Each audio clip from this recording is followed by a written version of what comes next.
Namaskar, Jai Shri Krishna. Recounting text 2 and text 3-4 of chapter 15, the Yoga of the Supreme Person of Srimad Bhagavad Gita, text 2. Adhashra Bordhvam Prasruta Stasya Shakha Gunapra Vruddha Vishaya Pravalaha Adhashrava Mulanayanu Santatani Karmanu Bandhini Manushaloke. The branches of this tree extend downward and upward, nourished by the three modes of material nature. The twigs are the objects of the senses. This tree also has roots going down, and these are bound to the fruitive actions of human society. The description of this banyan tree is further explained here.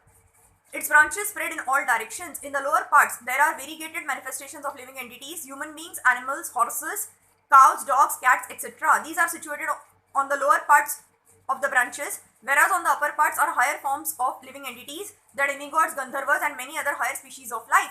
As a tree is nourished by water, so this tree is nourished by the three modes of material nature. Sometimes we find that a tract of land is barren for want of sufficient water, and sometimes the tract is very green. Similarly, where particular modes of material nature are proportionately greater in quantity, the different species of life are manifested accordingly. The twigs of the tree are considered to be the sense objects. By development of the different modes of nature, we develop different senses, and by the senses, we enjoy different varieties of sense objects. The tips of the branches are the senses, the ears, nose, eyes, etc., which are attached to the enjoyment of different sense objects. The twigs are sound, form, touch, and so on. The sense objects. The subsidiary roots are attachments and aversions, which are byproducts of different varieties of suffering and sense enjoyment. The tendencies toward pity and impity are considered to develop from these secondary roots, which spread in all directions.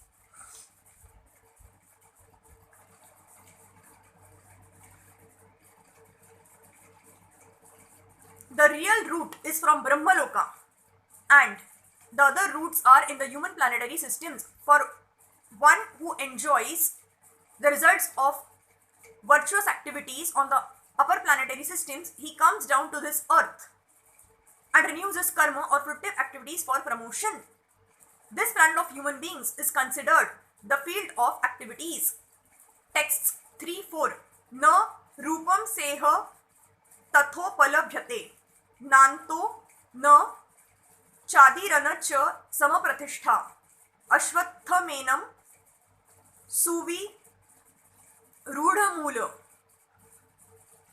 मसंग शस्त्रेण दृढ़ेन छित्त्वा ततः पदम ततः परि मार्गीतव्यम् यस्मिन् गता न निवर्तन्ति भूयः तमेव चाद्यं पुरुषं प्रपद्ये यतः प्रवृत्तिः प्रसृता पुराणी.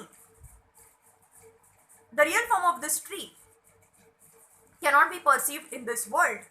No one can understand where it ends, where it begins, or where its foundation is. But with determination, one must cut down this strongly rooted tree with the weapon of detachment. Thereafter, one must seek that place from which, once gone, one never returns, and there surrender to that Supreme Personality of Godhead from whom everything began and from whom everything has extended since time immemorial. It is now clearly stated that the real form of this banyan tree cannot be understood in this material world. Since the root is upward, the extension of the real tree is at the other end. When entangled with the material expansions of the tree, one cannot see how far the tree extends, nor can one see the beginning of this tree. Yet one has to find out the cause. I am the son of my father. My father is the son of such and such a person, etc. By searching in this way, one comes to Brahma, who is generated by the Garbhodakshayi Vishnu. Finally, in this way, when one reaches the Supreme Personality of Godhead, that is the end of research work. One has to search out that origin of this tree, the Supreme Personality of Godhead, through the association of persons who are in knowledge of that Supreme Personality of Godhead. Then by understanding, one becomes gradually detached from this false reflection of reality, and by knowledge, one can cut off the connection and actually become situated in the real tree. The word asanga is very important in this connection because the attachment for sense enjoyment and lording it over the material nature is very strong. Therefore, one must learn detachment by discussion of spiritual science based on authoritative scriptures, and one must hear from persons who are actually in knowledge. As a result of such discussion in the association of devotees, one comes to the Supreme Personality of Godhead. Then the first thing one must do is surrender to Him. The description of that place, when once gone, one never returns to this false reflected tree, is given here. The Supreme Personality of Godhead, Krishna, is the original root from whom everything has emanated. To gain the favor of that Supreme Personality of Godhead, one has only to surrender, and this is the result of performing devotional service by hearing, chanting, etc. He is the cause of the extension of the material world. This has already been explained by the Lord Himself. Aham sarvasya prabhavaha. I am the origin of everything. Therefore, to get out of the entanglement of this strong banyan tree of material life, one must surrender to Krishna. As soon as one surrenders unto Krishna, one becomes detached automatically from this material extension. Thank you.